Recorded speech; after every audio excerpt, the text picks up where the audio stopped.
आवाज़ दक्कन। अस्सलाम वालेकुम नाजरीन, आवाज़ दक्कन में आपका खैर मकदम है। MBT अमजदुल्ला खान, एडवोकेट मुजफ्फरुल्लाह खान साहब, सियासत एडिटर ज़हीर अली खान साहब, कांग्रेस लीडर फेरोज़ खान और ख्वाजा बिलाल, इन सब का सैयदा नाहिदा कादरी और सैयद सलीम के केस में क्या रोल है, हम आपको बताएंगे। इस वीडियो को आखिरी तक देखें। सैयद सलीम जब से जेल गए हैं तब से सोशल मीडिया पर कुछ बेवकूफ़ लोग कह रहे हैं कि पहले सैयदा नाहिदा कादरी ने सैयद सलीम को रावण की औलाद कहा, उसके बाद सैयद सलीम ने नाहिदा कादरी और उनकी बेटी नबिया कादरी पर गलत इल्ज़ाम लगाए और उनके बारे में बेहुदा बातें की, लेकिन ये बात सच नहीं है।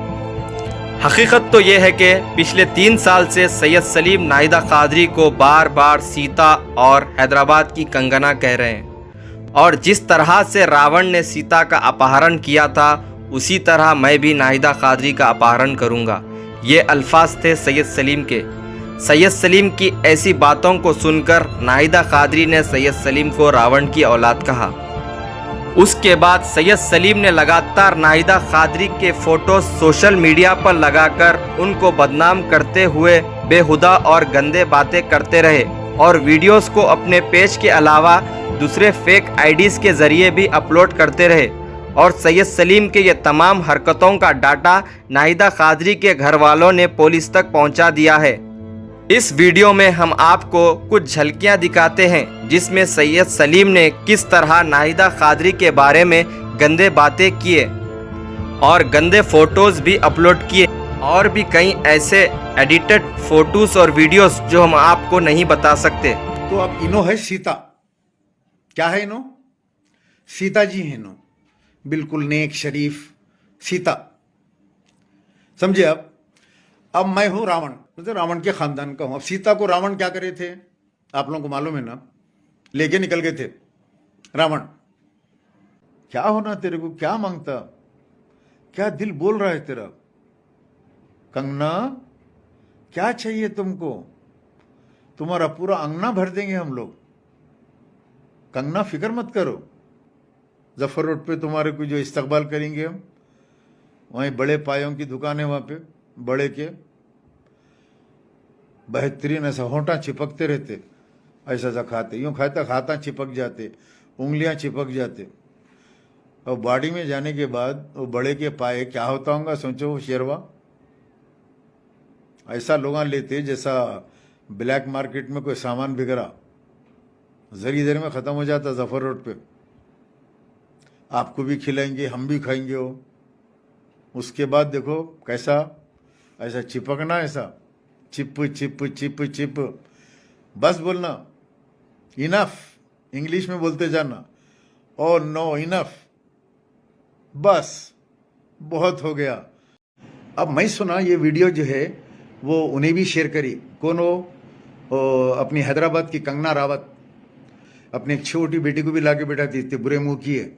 चूजा है, देखो चूजा, अंडे में कि चूजे के सर का। हैदराबाद की एक कंगना रावत है, मालूम है ना आप लोग? कंगना रावत हैदराबाद की कंगना, बदबूदार, बिसांदी, बासी कड़ी को फेंक देते लेके जाके कुंडी पे। ये बासी कड़ी को जो है जवानी का उबाल आया फिर। अब आइए दूसरी तरफ, कोई पूछे मुझे हैदराबाद की कंगना क्या करी, जाके कंप्लेंट करी कि कंगना जाके कंप्लेंट करी, बहुत पुकारा करी। वो चील का किस्सा है, समझो। कहावत है ना मशहूर है, कोई चील का क्या की कम, पुकारा ज़्यादा।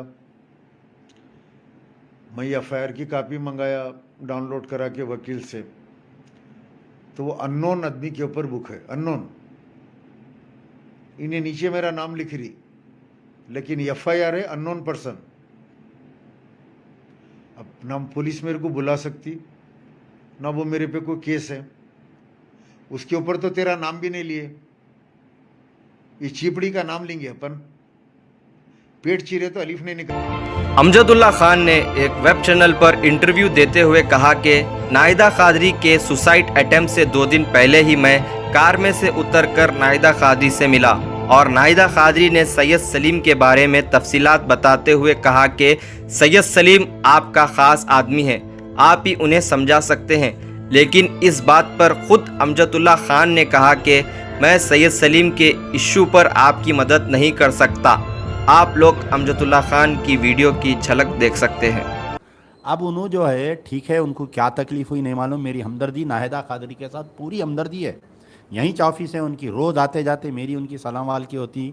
2 रोज़ पहले मैं ख़ुद गाड़ी से उतर के उनसे बात किया तो ये सलीम का इशू उन्होंने डिस्कस करे। मैं बोला आई एम वेरी सॉरी, मैं ये नहीं कर सकता बोल के। अमजदुल्ला खान के इस बात से साफ जाहिर होता है कि वो किस तरह के लीडर हैं। जब एक मजबूर औरत आपको मदद के लिए कह रही थी तो आपने उन्हें कैसे इनकार किया। शायद इनकी इन्हीं हरकतों की वजह से अल्लाह ताला ने अमजदुल्ला खान को हर इलेक्शन में जिल्लत दी है। और एक बात नाजरीन, हम आपको ये बताते हैं कि अमजदुल्ला खान के बड़े भाई एडवोकेट मुजफ्फरुल्लाह खान साहब हैदराबाद शहर के सीनियर एडवोकेट हैं और ऑलरेडी नाहिदा कादरी के एडवोकेट भी है। कुछ दिन पहले नाहिदा कादरी ने एडवोकेट मुजफ्फरुल्लाह खान साहब के ऑफिस पर जाकर उन्हें भी सैयद सलीम के हरकतों के बारे में कहा। तब मुजफ्फरुल्लाह खान साहब ने नाहिदा कादरी को हौसला देते हुए कहा कि सैयद सलीम एक बेहुदा इंसान है और सब लोग उसकी असलियत जानते हैं और मैं सैयद सलीम का साथ कभी नहीं दूंगा। लेकिन आज मुजफ्फरुल्लाह खान साहब ही सैयद सलीम को जेल से छुड़ाने के लिए जिद्दोजहद कर रहे हैं। आखिर इसकी वजह क्या है? उसके बाद नाहिदा कादरी ने सैयद सलीम के हरकतों को कुछ लोगों के जरिए फेरोज खान तक भी बात पहुंचाई, लेकिन उन्हें वहां से भी मायूसी मिली। फिर उसके बाद सियासत के एडिटर ज़हीर अली खान साहब के पास भी नाहिदा कादरी ने कुछ रिपोर्टर्स के जरिए सैयद सलीम की हरकतों की बात पहुंचाई, लेकिन ज़हीर अली खान साहब के पास से भी कोई जवाब नहीं आया। आखिर क्यों? फिर उसके बाद नाहिदा कादरी ने ख्वाजा बिलाल से बात की और सैयद सलीम के बारे में तफसीलात बताई और कहा कि मैंने सुना सैयद सलीम आपके अच्छे दोस्त है, आप उनसे बात करें। तब ख्वाजा बिलाल ने जवाब देते हुए कहा कि सैयद सलीम बेलगाम घोड़ा है और मैं उन्हें लगाम डालूंगा। उसके बाद ख्वाजा बिलाल खामोश रहे और नाहिदा कादरी के कुछ साथ नहीं दिया। इन तमाम लोगों से मायूसी मिलने पर नाहिदा कादरी ने CCS जाकर ACP से मुलाकात की और सैयद सलीम के खिलाफ कंप्लेन दी और सैयद सलीम के ऊपर एक FIR बुक कर दिया गया। ACP का छोटा बयान आप देख सकते हैं। सैयदा नाहिदा कादरी के ऊपर जैसा कि सोशल मीडिया पे जो इल्ज़ाम लगाया जा रहा है सैयद सलीम, उसके ऊपर अभी FIR बुक होगी, इसके ऊपर क्या एक्शन लेंगे सर आप लोग? इसके ऊपर ये 509 IPC के हिसाब में FIR इश्यू कर चुका है। इसके अंदर 3 साल पनिशमेंट है। उसके बाद नाहिदा कादरी को कुछ राहत महसूस हुई और इंसाफ मिलने की उम्मीद दिखी, लेकिन फिर कुछ दिन बाद सैयद सलीम फेसबुक पर लाइव देते नाहिदा कादरी को गाली देते हुए कहते हैं कि नाहिदा कादरी ने जो FIR किया है उससे पुलिस मेरा कुछ नहीं कर सकती।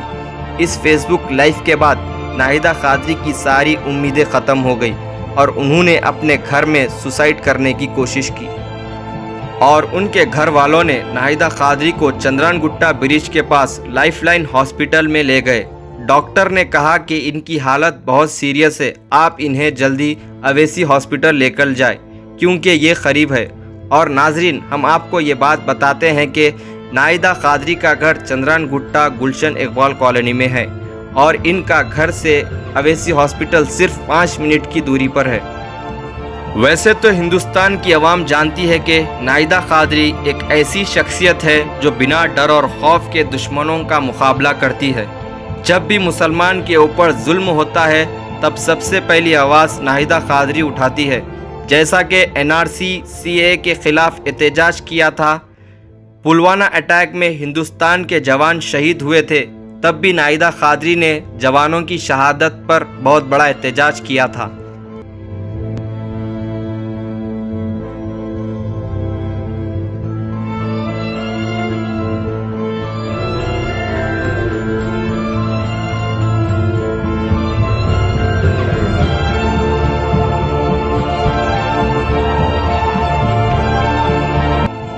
आसिफा और प्रियंका रेड्डी रेप केस में भी औरतों के हक के लिए अपनी आवाज़ बुलंद की और नाहिदा कादरी ने अपने न्यूज़ चैनल के ज़रिए जहां भी आवाम के साथ नाइंसाफ़ी होती है उन्हें इंसाफ दिलाने की कोशिश करती है। लेकिन आज इतनी हिम्मत रखने वाली औरत, इतना बेखौफ होकर अपना काम करने वाली औरत अपनी ज़िंदगी से हार चुकी है। क्यों? क्योंकि एक गंदा बेहुदा किस्म का आदमी सैयद सलीम ने नाहिदा कादरी को और उनकी बेटी पर गंदे इल्ज़ाम लगाए और उन्हें बदनाम किया। अब आप लोग ही सोचिए, कोई भी औरत हर जुल्म बर्दाश्त कर सकती है लेकिन अपनी और अपनी बेटी की सारे आम इज्जत ख़राब होते हुए नहीं देख सकती। और ऐसे हालात में किसी ने भी नाहिदा कादरी का साथ नहीं दिया और वो बेबस होकर खुदकुशी करने पर मजबूर हो गई। इसी तरह आवाज़ दक्कन आपके सामने सच्चाई दिखाते रहेगा। आवाज़ दक्कन।